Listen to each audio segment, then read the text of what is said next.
There is a version of you sitting across from a room full of people who respect you, who chose you, who see clear evidence of your competence every single day. And somewhere underneath all of that, a quiet voice is whispering that none of it is real, that you got lucky, that any minute now, someone is going to figure out you don't actually belong there. This isn't a rare glitch in a few insecure people. Research suggests that a striking majority of people experience this feeling at some point in their lives, often people who are, by any external measure, deeply competent. So the real mystery isn't why some people feel like frauds. It's why the human brain does this to people who have already proven over and over that they're not. This experience has a name. Psychologists Pauline Clance and Suzanne Imes first described it in the 1970s, calling it the impostor phenomenon. They noticed something strange in the high-achieving women they studied.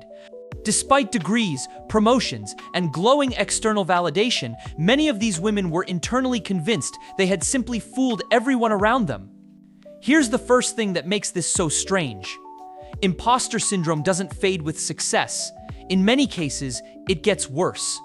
The more accomplishments a person collects, the more elaborate the explanations become for why none of it counts. A promotion becomes evidence that the company needed to fill a diversity quota. A great review becomes proof that the evaluator wasn't paying close attention. An award becomes something explained away as timing, luck, or a weak field of competitors that year. Notice what's happening in each of those explanations. The success itself is never in question. What's being rewritten is the reason behind it. Your brain isn't denying the evidence.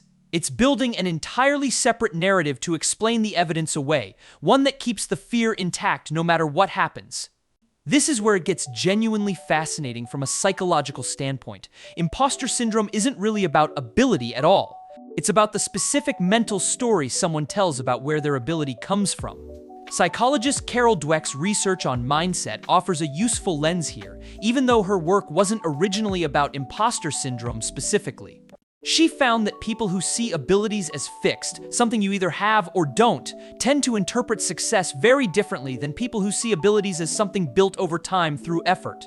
If you believe your intelligence or talent is a fixed quantity, then every success becomes a test you might fail next time.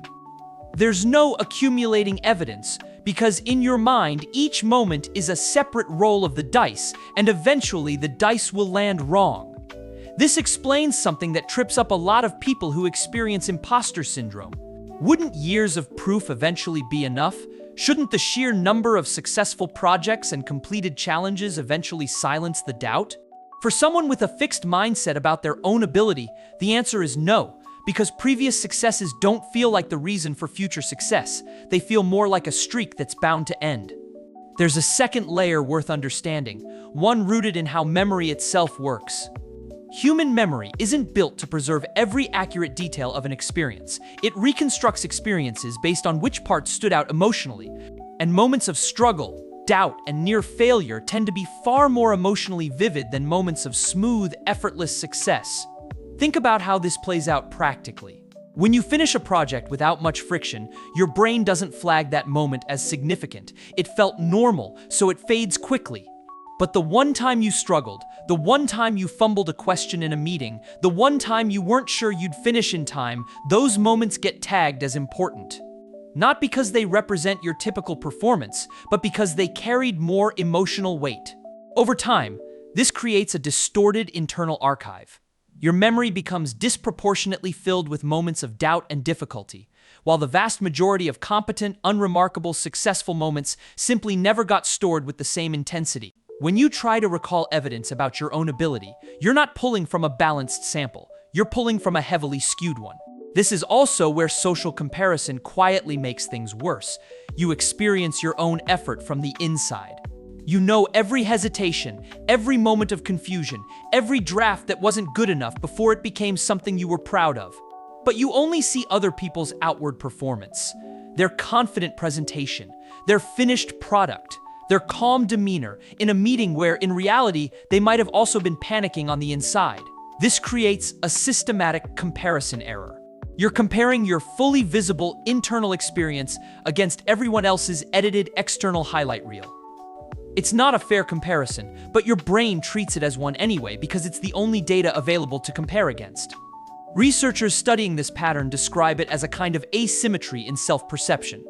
You have privileged access to your own doubts, but no equivalent access to anyone else's.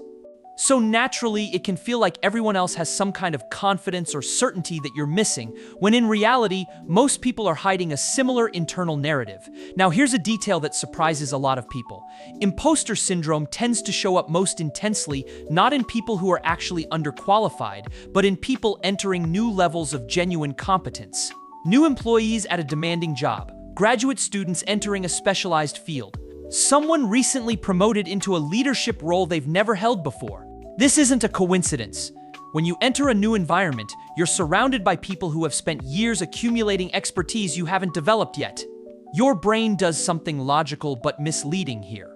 It compares your current, still developing skill set against other people's fully developed one, and interprets the gap as evidence you don't belong, rather than evidence you're simply earlier in the process. In other words, imposter syndrome frequently isn't a sign that someone lacks ability. It's often a sign that someone is standing at the edge of real growth, comparing their beginning to someone else's middle or end. There's also a documented link between imposter syndrome and certain personality traits, particularly perfectionism. People with strong perfectionist tendencies often set an internal bar that isn't just high. It's essentially undefined, always slightly out of reach no matter what gets accomplished. Under this kind of standard, there's no such thing as clearly succeeding. There's only degrees of not being good enough yet. This creates a particularly stubborn version of imposter syndrome because the person isn't lacking evidence of competence. They're operating under a standard that no amount of evidence could ever satisfy. So where does this leave someone who recognizes this pattern in themselves? Research on the topic points toward one especially effective shift, and it isn't about eliminating self-doubt entirely. It's about changing what that self-doubt is interpreted to mean. People who successfully move past chronic imposter feelings often don't stop feeling occasional uncertainty. Instead, they start treating that uncertainty as a normal companion to doing difficult, meaningful work, rather than as proof they don't belong. The feeling doesn't have to disappear for someone to function well despite it. It simply has to stop being treated as reliable evidence about their actual ability. There's also value in deliberately widening the evidence you allow yourself to consider. Instead of only remembering the moments you struggled, actively documenting completed projects, positive feedback, and solved problems creates an external record that counteracts your brain's natural bias toward emotionally charged difficulty. This isn't about manufacturing false confidence. It's about correcting a skewed sample with a more complete one. Perhaps the most important reframe is this: the internal experience of doubt and the external reality of competence are two separate tracks that don't have to agree with each other in order for you to keep moving forward. You don't need to feel fully confident to be genuinely capable. Confidence and competence are often assumed to travel together, but the research on this topic suggests they're far more independent than most people expect. The people sitting in that room, the ones who look so certain, so calm, so clearly deserving of their place, many of them are running the exact same internal narrative you are. Quietly wondering if they've fooled everyone. Quietly hoping no one notices the moments they weren't sure. Quietly assuming everyone else feels more solid than they do. Nobody in that room is a fraud. But almost everyone in that room at some point has felt like one.